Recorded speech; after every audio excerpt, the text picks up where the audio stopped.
Yon, magandang buhay. I'm back. Again, it's Mang Bless.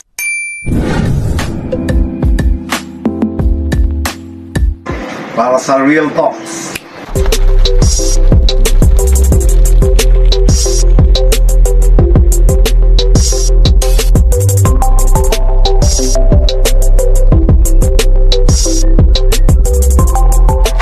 Yon, magandang buhay. It's Real Talk number 62 with Mang Bless. Yan, dahil humupa ng konti yung ulan at naririnig ko na yung sarili ko.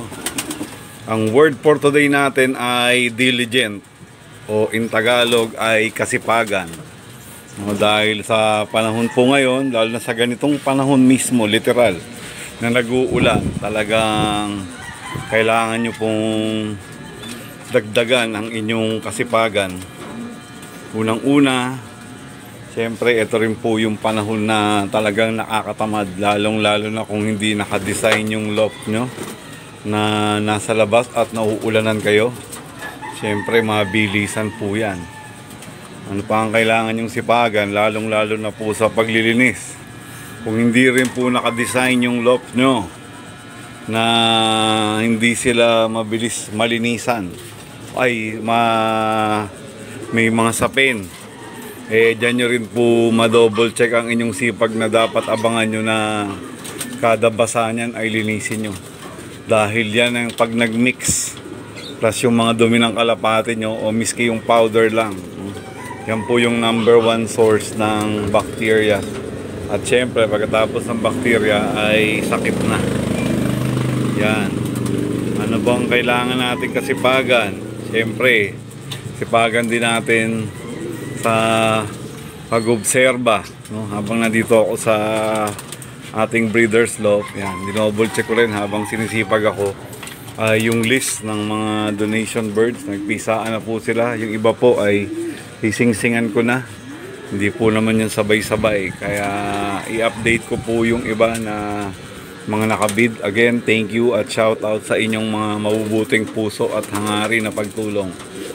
Yan. Saan pa natin kailangang sipagan? Siyempre, sa buhay-buhay, habang lilipat tayo. Yan, ito sinipagan ko. Shout out, Roman Brothers, Christian Pau, the return of the comeback. Kahit medyo molting pa. Si Itim na tinatawag, ang dating black engineer. Yan, para palaputin siya sa ibang malalapot natin ng mga original din ng mga blacks. Yan, para kailangan magsipag din tayo sa future, na hindi lang po ngayon o kaya isang season lang tayo masaya.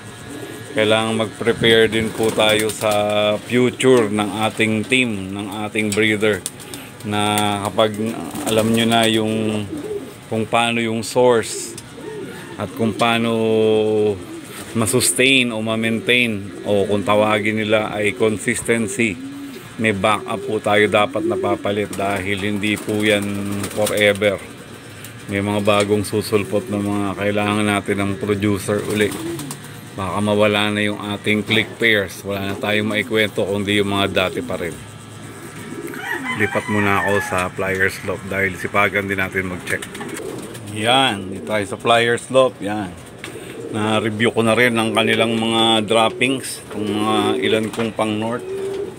At so far ay so good naman. At update din kila iba na allowance.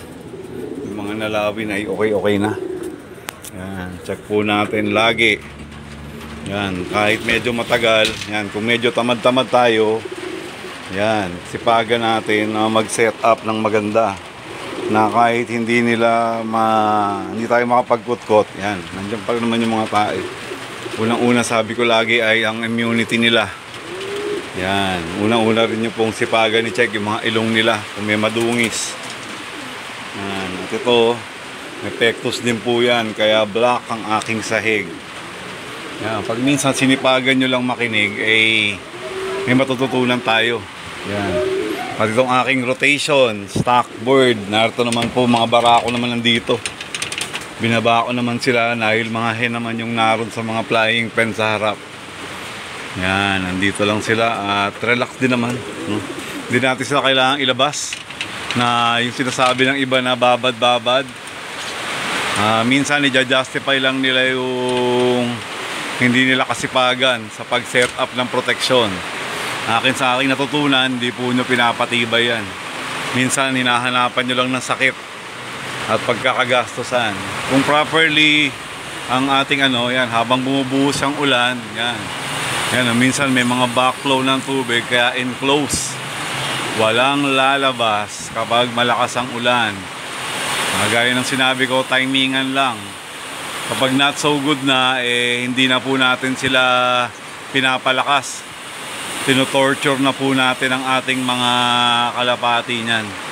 At madalas sa malamang, sakit po yung hanap at hindi po pagpapatibay. Yan, sana lang po ay naririnig nyo pa ako dahil lumalakas yung ulan. Pero dahil nakaset up yung loop ko na okay naman, yan. Kahit maghapong nag-uulan, yan. Observe lang tayo.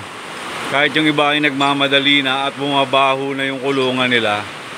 Dahil pag hindi tayo nakaset up, yan. Dahil medyo hindi tayo masipag magkutkot, yan.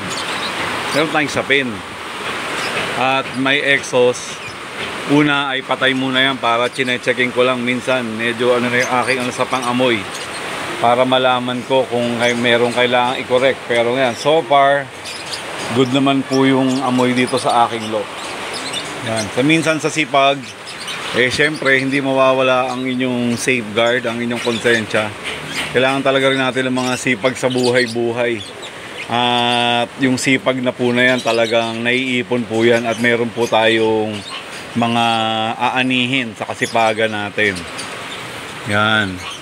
Dahil sa pagsipag nyo, minsan lamang po tayo sa versus ng quality at dami ng iba. Kahit konti lang yung panlaban, matche-check and balance po natin na may puntos tayo na lamang pag medyo masipag po tayo. At dahil overtime na naman po ako at umuulan, kahit maulan po sa labas, ay peace pa din ako dito sa loob. Thank you. Ingat po tayo.